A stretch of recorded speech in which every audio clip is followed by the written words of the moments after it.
इस तानाशाही के खिलाफ ही भीम आर्मी आजाद समाज पार्टी की जरूरत प्रदेश को है। मेरी बात को आप याद रखें। अगर हालात सामान्य होते,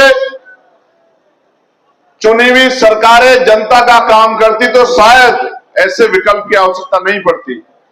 लेकिन जब सरकार तानाशाही पे उतर आए, डंडे से जनता को हाँकने का काम करे, किसान की, मजदूर की, नौजवान की, महिलाओं की, कर्मचारियों की, युवाओं की भागीदारी और उनके अधिकार को छीनने का काम करे, तो फिर उनका मुकाबला करने के लिए भी ऐसे नौजवानों के, ऐसे सिपाहियों की जरूरत है जो आंख से आंख मिला के और सीना तान के मुकाबला करना जानते हो। इस बात को मैं मानता हूं और मैं धन्यवाद देता हूं कि आपने ऐसा माहौल बना दिया है कि आज जो बच्चा घर में सो रहा है या कहीं काम कर रहा है, आपके इस दमन को वो याद रखेगा और जिस दिन मौका मिलेगा इतनी जोर से बटन दबाएगा कि करंट लखनऊ वालों को वहीं जाके लगेगा जहां वो कुर्सियों पर बैठे।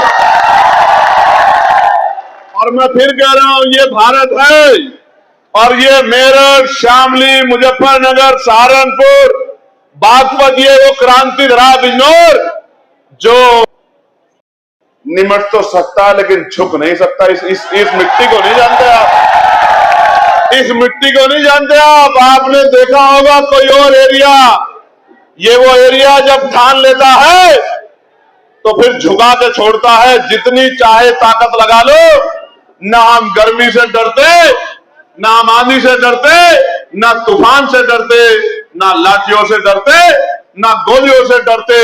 हम उन संतों गुरुओं को भी मानते हैं जो अहिंसा के रास्ते पे हैं और हम उन बहादुर क्रांतिकारियों को भी मानते हैं जिन्होंने 19 साल की उम्र में देश के लिए, आजादी के लिए शहादत दी है। हम शहीद आजम सरदार भगत सिंह को भी मानते हैं, शहीद आजम सरदार उधम सिंह को भी मानते हैं, हम कोतवाल धन सिंह गुर्जर को भी मानते हैं, हम चौधरी चरण सिंह जी को भी मानते हैं, हम सर छोटू राम को भी मानते हैं, हम राष्ट्रपिता ज्योतिबा फुले को भी मानते हैं, हम शहीद उधम सिंह को भी मानते हैं, हम मां झलकारी बाई को भी मानते हैं और हम हर उस देश के आजादी के बलिदान करने वाले उस क्रांतिकारी को, चाहे वो मां अहिल्याबाई होलकर हो, चाहे मां फातिमा शेख हो, हम उस हर शख्स को, उस महापुरुष को मानते हैं जो अन्याय के खिलाफ लड़ना जानता है। आज मैं आपको, जब मैंने ये अन्याय देखा तो मैं आज चुनावी बात आपके सामने नहीं करूंगा। मैं बस आपसे पूछना चाहता हूं, क्या हम दमन के आगे घुटने टेक सकते हैं या हम इस दमन का मुंह तोड़ जवाब देने के लिए तैयार हैं?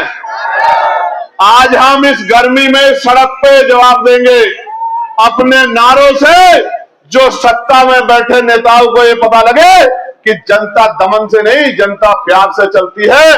प्यार से लोकतंत्र में काम करोगे तो प्यार मिलेगा और डंडा चलाओगे तो हिसाब 2027 के बाद पूरा होगा। मेरी बात को आप याद। मैं ये बताना चाहता हूं, आज मीडिया के लोग मुझसे भी पूछ रहे थे कि दिल्ली में प्रोटेस्ट चल रहा है, आप क्या कहना चाहते हो? प्रोटेस्ट सिर्फ प्रोटेस्ट नहीं चल रहा है, युवा सुसाइड कर रहा है, युवा बेरोजगार है, युवा अच्छी शिक्षा चाहता है, रोजगार चाहता है, किसान अपनी फसल का दाम चाहता है, मजदूर अपनी मेहनत चाहता है, महिलाएं रोजगार चाहती हैं, क्षेत्र की जनता विकास चाहती है। आपके एजेंडे में सरकार के लोगों हिंदू मुसलमान के अलावा कुछ नहीं है। हिंदू मुसलमान और की राजनीति और नफरत की राजनीति, इसी से आप देश को आगे चलाना चाहते हो। मुख्यमंत्री जब आते हैं तो क्या भाषण देते हैं, मुख्यमंत्री जब जाते हैं तो क्या भाषण देते हैं। बंगाल में जाके मुख्यमंत्री कह रहे हैं 9 साल मुख्यमंत्री रहने के बाद कि हमारे यहां मुसलमान सड़क पे नमाज नहीं पढ़ता है। ये विकास किया है आपने कि मुसलमान सड़क पे नमाज नहीं पढ़ता है।